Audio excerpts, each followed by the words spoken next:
আমার পিছনে আপনারা একটা বাড়ি দেখতে পাচ্ছেন, এটা হচ্ছে বিশাল একটি রাজপ্রাসাদের মতো একটি বাড়ি। এই বাড়ির স্থান হচ্ছে চট্টগ্রাম জেলার লোহাগাড়া উপজেলার লোহাগাড়া আমিরাবাদের পূর্ব পাশে কোটিপতি আইয়ুব সাহেবের বাড়ি। এই বাড়িটা কত সুন্দর করে সাজিয়েছে এবং কত টাকা খরচ করেছে এবং কি মনোরম পরিবেশ, সেটা যদি আপনারা এখানে না আসেন তাহলে বুঝতে পারবেন না।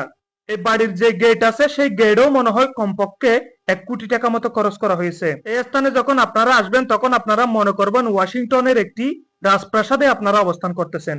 আমি কক্সবাজার জেলা পেকুয়া উপজেলা থেকে সরাসরি এখানে চলে এসেছি শুধুমাত্র কোটিপতি আইয়ুব সাহেবের বাড়ি দেখার জন্য। যে বাড়িটা দেখতে পাচ্ছেন এটা হচ্ছে আইয়ুব সাহেবের বোন জামাইয়ের বাড়ি। মূলত তারা দুইজন পাশাপাশি দুইটি বাড়ি করেছে, খুবই মনোরম পরিবেশ এবং খুবই ডিজাইন করা অত্যন্ত সুন্দর। প্রিয় দর্শক, আমরা এখন শুরু থেকে বাহির থেকে কিভাবে বাড়িটা দেখার জন্য যাচ্ছি সেই দৃশ্যটা আপনাদেরকে দেখানোর চেষ্টা করব। অনেক সুন্দর এবং ডিজাইন করে বাউন্ডারি ওয়াল দেওয়া যে গেটটি দেখতে পাচ্ছেন এটা হচ্ছে আইয়ুব সাহেবের বাড়ির গেট। আমার বয়সে সারা বাংলাদেশে এবং বিদেশে পর্যন্ত আমি অনেক জায়গায় ঘুরেছি, কিন্তু এরকম একটি সুন্দর বাড়ি আমি এই প্রথম দেখতে পাচ্ছি। আমরা মূলত শুধুমাত্র এই বাড়িটা দেখার জন্য মোটরসাইকেল যুগে পেকুয়া থেকে এখানে আসি। এই পর্যায়ে কোটিপতি আইয়ুব সাহেবের বাউন্ডারি ওয়াল গুলো আপনাদেরকে একটু দেখানোর চেষ্টা করব।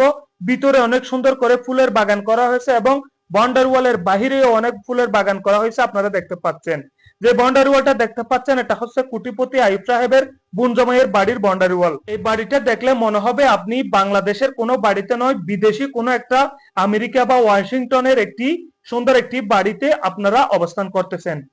আমরা প্রথম যখন এখানে যাই তখন আমাদেরকে ঢুকতে দেওয়া হচ্ছিল না, তখন আমরা ম্যানেজারের সাথে ফোন করে আবার বাড়িতে ঢুকানোর চেষ্টা করেছি। আপনাদেরকে এই বাড়ির ভিতরে কিরকম দৃশ্য আছে সেই দৃশ্যগুলো আপনাদেরকে একটু দেখানোর চেষ্টা করব। এই মুহূর্তে আপনাদেরকে পাশের বাড়ির একটি নির্মাণাধীন ছাদের উপর থেকে আপনাদেরকে বাড়িতে দেখানোর চেষ্টা করতেছি।